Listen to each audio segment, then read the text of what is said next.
Hey there, fellow explorers. Ready for another deep dive? Always. Today we're journeying into the world of the Hindu goddess Kali. Oh, interesting. Yeah, through a pretty intriguing oracle deck. It's Alana Fairchild's Kali Oracle. Oh, okay. But specifically, we're looking at the pocket edition. Ah, got it. Now just picture this. Yeah. You crack open the box, and it's this stark midnight black. Ooh, setting the mood already. Right. It's like the packaging itself is hinting at the mysteries inside, right? Yeah. Giving Kali's whole connection to darkness and all Wait, that. that makes sense. And speaking of mysteries, let me tell you, the imagery in this deck is something else. Oh. Yeah. We're talking skulls, fierce expressions. There's even a skeleton card. Whoa. Yeah. It's enough to make some folks a little uneasy, I think. I can see that. But stick with us because we're going to unpack the why behind these, kind of intense visuals and what they truly represent. Sounds good. So to help us with this, we're joined by a YouTube review from Joan of 10 Pentacles Tarot. Cool. I love her channel. Me too.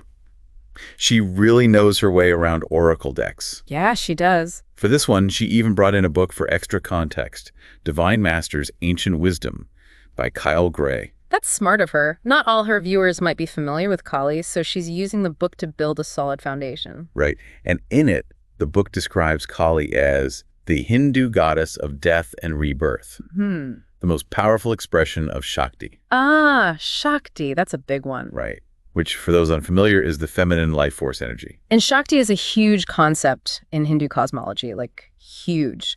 It's the primordial cosmic energy, the driving force behind creation. So like the source of everything. Basically, yeah, think of it like this. If the universe were this magnificent symphony, Shakti would be the conductor, the energy that brings everything into being. I like that. And Kali, well, she embodies Shakti's most potent transformative aspect. But she's like, what? The crescendo, the part that shatters old forms to make way for the new.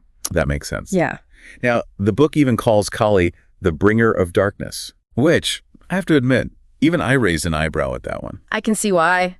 That phrase might trigger some folks, especially with how darkness is portrayed in Western cultures, you know? Yeah. We tend to associate it with negativity, the unknown, even evil. Right. But Kali's darkness, it represents something totally different. So not bad darkness. Not at all. Think of it more like the darkness of the womb, you know? Okay. Where life gestates and transforms. Like a seed. Exactly. Or the rich, fertile soil where seeds sprout and grow. Interesting. It's a darkness that births creation, renewal, and ultimately life itself. Okay, I'm starting to get it. Good. Joan admits in her video that she was a little apprehensive about Kali's fierce energy at first. I can relate to that. Right. And, I kind of felt that too. Yeah. But the book has this incredible passage that really shifted my perspective. Oh, what does it say? It says, imagine a loving mother in her most wrathful form, protecting her child from bullies on the playground. That's what Kalima's energy is all about. That is such a potent image, isn't it? It really reframes Kali's fierceness as a protective force. Yeah. A mama bear defending her cub, you know? Totally. It shows that her energy isn't about destruction just for the sake of it, but about dismantling negativity to clear the way for positive change. Right, like she's getting rid of the bad stuff to make room for the good stuff. Exactly. The key takeaway is that Kali's fierceness is about empowerment, not harm. That makes a lot of sense. She's that voice inside us that says, no more, to the things that are holding us back, you know? Yeah. The things that keep us small. I get it. She's urging us to break free from those limitations and finally step into our true power. I love that. Me too. Now, about the Kali Oracle deck itself, the artwork by Jimmy Manton is stunning. Oh yeah, he's good. He also illustrated the Isis Oracle, so, you're in for some bold imagery. Definitely. But here's the thing about this pocket edition. What's that? There's no guidebook. Oh, wow. So you're really diving into the deep end with this one, huh? Yeah. Relying purely on intuition. Yeah, pretty much. That's both a challenge and an incredible opportunity, you know? How so? Well, it's like being handed a map with no landmarks. Okay. Just the raw landscape of your intuition to guide you. So no directions, just vibes. Pretty much. You have to connect with the cards on a deeper level. I see. Pay attention to the symbolism, the colors, the emotions they evoke. So each card is like a riddle waiting to be solved. Exactly. A conversation waiting to be had with your intuition. Ooh, like that. And remember, there's no right or wrong answer here. Okay. It's all about what resonates with you. Gotcha. Your interpretation is going to be unique to your experiences, your journey, and your connection to Kali's energy. It's a personal journey. It really is. Now, as Joan's showing the cards in her review, she uses the word scary a few times. Oh. But she also emphasizes that the meanings aren't inherently negative. Yeah, that makes sense. She highlights a few cards specifically. Which one? One with Kali's tongue sticking out, another with her, signature necklace of skulls and a severed head. Wow. And what she considers the most intense of all. Let me guess. The skeleton. Bingo. The skeleton card. That's a powerful one. It is, right? But before we get into those individual cards, I think it's important to understand that Kali's iconography can be jarring at first glance. Yeah, I can see that. But these seemingly scary symbols, they're actually rich with meaning and purpose. Okay. Each one holds a key to unlocking a deeper understanding of her transformative power. Like a secret code. Exactly. So let's start breaking these symbols down. Sounds good. First up, Kali's blue skin. Yes, the blue skin. It's not exactly your typical complexion, right? Not quite. In Hinduism, blue represents the infinite, the vastness of the cosmos. Okay. So Kali's blue skin, it connects her to the boundless, the eternal, Whoa. the source of all creation and destruction. So it's a big deal. It is. It's a visual reminder that her power operates on a cosmic scale, way beyond our limited human understanding. Like she's bigger than we can even imagine. Yeah, exactly. Imagine the night sky stretching endlessly in all directions. I see. That's the kind of vastness we're talking about when we see Kali's blue skin. That's amazing. But what about those skulls? The skulls. Yeah, it's hard not to feel a little intimidated by that imagery. Oh, I get it. In Western culture, skulls often symbolize death and fear, right? Yeah, for sure. But within Kali's iconography, they represent something totally different. Oh. Think of the skulls as symbols of the ego. The ego. Yeah.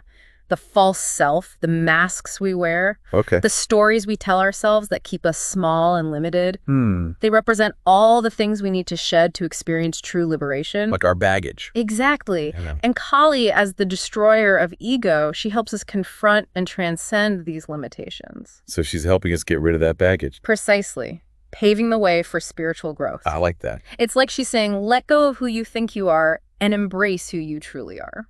Wow, that's deep. It is. Okay, so the skulls are about letting go of the old to make space for the new. Right. But that skeleton card, I think even Joan seemed a little taken aback by that one. It's definitely a powerful image. Right. Definitely pushes the comfort zone. It does. But remember, in Kali's realm, death isn't an ending. It's a transformation. Okay. The skeleton, it represents the stripping away of everything that is non-essential. So getting down to the bare bones. Exactly. Leaving only the raw, bare truth of our being. Interesting. It's a powerful invitation to face our mortality, to let go of attachments. To just accept things as they are. Yeah, and to embrace the transformative power of death and rebirth. It's still a little scary. I understand. Imagine a caterpillar dissolving into a chrysalis. Okay. It looks like the end, right? Yeah. But it's actually the beginning of a metamorphosis into something beautiful and new. So it's about change and becoming something better. Exactly. The skeleton card reminds us that sometimes we have to completely break down in order to truly rebuild. So even though the imagery might be intense, the message is ultimately about growth and transformation. Absolutely. It's about understanding the symbolism within the context of Kali's energy. So her fierceness, her darkness, her power. It's all in service of transformation and liberation. It's like she's saying, come on, let's dive into the depths together. Yeah. I'll help you shed what no longer serves you and emerge as your most authentic self. That's a beautiful way to put it. She's not there to punish or frighten us. But to help us. Yes, to help us shed our limitations and step into our full potential. So working with this deck without a guidebook, it's a journey of personal discovery. It is a chance to connect with Kali's energy on an intuitive level and maybe even confront some fears along the way. Yeah, that sounds about right. And speaking of confronting fears, Joan ended her review with a 2-card spread for her viewers. What did the cards say? The message: empowerment, overcoming challenges, and connecting with the divine feminine. It's interesting how those themes, which might seem unrelated at first glance, are actually all interwoven within Kali's energy. Exactly. Empowerment comes from confronting our shadows and embracing our true selves. Okay. Overcoming challenges is essential for growth and transformation. Right. And connecting with the divine feminine allows us to tap into our intuition, creativity, and inner strength, all qualities that Kali embodies. Wow. So it all ties together. It does. It sounds like Joan's reading is a great example of how this deck, even without a guidebook, can offer some seriously profound insights and guidance. It can be a powerful tool. And for you, listening in, I want to pose this question. Okay. What challenges are you facing right now? What aspects of yourself are you holding back? Good question. How might connecting with Kali's energy help you break through and embrace your full potential? Think about it. Think about it. And that wraps up part 1 of our deep dive into the Kali Oracle. Tune in next time for part 2, where we'll get into the nitty-gritty of working with an oracle deck without a guidebook. We'll delve deeper into the symbolic meanings of some of the other cards in the deck. It'll be a good one. So stay tuned.